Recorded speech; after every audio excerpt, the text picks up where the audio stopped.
और बुलेटिन में रुक करते हैं तमाम बाकी खबरों का, जहां अगली खबर है कि बोकारो में शराब दुकानों की बकाया राशि और ब्लैक लिस्टिंग को लेकर बोकारो में उत्पाद विभाग कार्यालय के बाहर भारी हंगामा हुआ। दर्जनों दुकान कर्मी अचानक कार्यालय के बाहर पहुंचकर विरोध प्रदर्शन करने लगे और इन्होंने आरोप लगाया कि बिना किसी पूर्व सूचना या नोटिस दिए इन्हें निष्कासित कर दिया गया है और ब्लैक लिस्टेड कर दिया गया है। सहायक आयुक्त उत्पाद उमाशंकर सिंह ने मीडिया को बताया कि जिले के कई शराब दुकानों की सरकारी राजस्व राशि जमा नहीं की गई है, जिससे सरकार को भारी आर्थिक क्षति हुई है।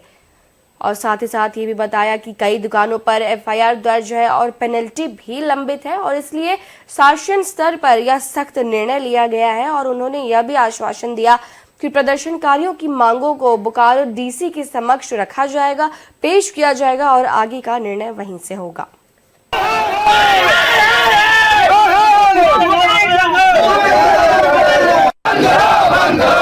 मेरी लात मत मारो।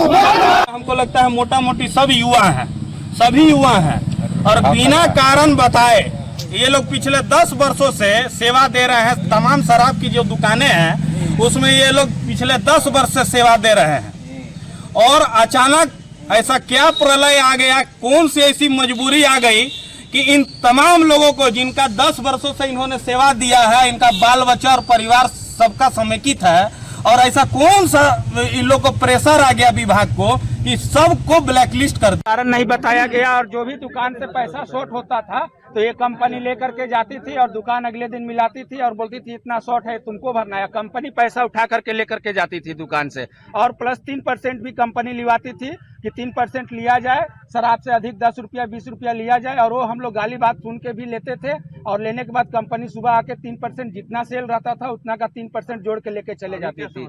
अभी समस्या है कि हम लोग को सर दुकान से निकाल दिया गया, ब्लैक लिस्ट कर दिया गया। इसका कारण हम लोग को पता नहीं चला कि हम लोग को ब्लैक लिस्ट क्यों है। एकाएक हम लोग को ब्लैक लिस्ट किया गया, इसका हम लोग को कोई जानकारी भी नहीं। अभी आज हमारे पुराने जो शराब के कर्मी थे वो आए थे हमारे पास नियोजन के लिए, क्योंकि विगत 10-12 महीने से लोग काम कर रहा था। समस्या ये है कि विभाग का एक संकल्प है कि जिस दुकान में बकाया राशि है सरकार का, उसके कर्मी को नहीं रखा जाएगा। तो इन लोगों से मेरी बात हुई, सरकार का संकल्प बताया गया तो ये लोग तैयार हुए कि ठीक है भाई इसको, लेकिन हमने कहा कि ठीक है हम आगे उपायुक्त महोदय के। इस खबर पर ज्यादा जानकारी के लिए हमारे संवाददाता दिनेश पांडे हमारे साथ जुड़ चुके हैं, बोकारो से ब्यूरो है। और इस खबर पर क्या कुछ ज्यादा जानकारी निकल के आ रही है और डीसी से मुलाकात के बाद क्या कुछ बातें उनकी मानी गई है? जी देखिए, बिल्कुल ये कहा जा सकता है कि उनकी मांगे जो है अब तक नहीं मानी गई है और उनको जो है आश्वासन तो जरूर मिला है। और सहायक उत्पाद आयुक्त जो है उन्होंने साफ तौर पर कहा है कि हम डीसी से उनकी मांगों को रखेंगे और रखने के बाद जो निर्णय होगा ये आला अधिकारियों की वही निर्णय सर्वमान्य होगा। तो कहीं ना कहीं ये कहा जा सकता है कि प्रशासन के लोग जो है इस मुद्दे को लेकर के काफी जो है ये कहा जाए कि संवेदित भी है और इनके मुद्दों पर चर्चा के लिए भी उन्होंने आश्वासन दिया है। मैं आपको बता दूं कि शराब दुकानों में बकाया राशि और ब्लैक लिस्टिंग मामले को लेकर के सहायक उत्पाद आयुक्त के कार्यालय के समक्ष प्रदर्शन हुआ और प्रदर्शनकारी इस बात पर अड़े रहे। उनका सीधा कहना था कि हम लोगों को अब बेरोजगार कर दिया गया है, हम लोगों से रोजगार छीन गई है। रही बात उन्हें ब्लैक लिस्टिंग करने की, तो ब्लैक लिस्टिंग का कारण भी उन्हें नहीं बताया जा रहा है। लेकिन अधिकारियों की माने तो कई ऐसे शराब की दुकानें जो थी, जो उन शराब की दुकानों पर सरकारी राजस्व का गबन का मामला है और अभी तक राशि वो जमा नहीं की गई है और इसी लिहाजा इन्हें ब्लैक लिस्टेड किया गया है।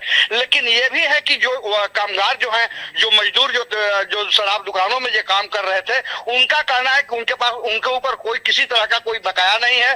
कंपनी के लोग, जिस कंपनी के माध्यम से वो लोग थे, वो कंपनी के लोग आते थे, उनसे पैसे लेकर के चले जाते थे और अब उन्हें इस मामले में बेवजह फंसाया जा रहा है, उनकी नौकरी छीनी जा रही है।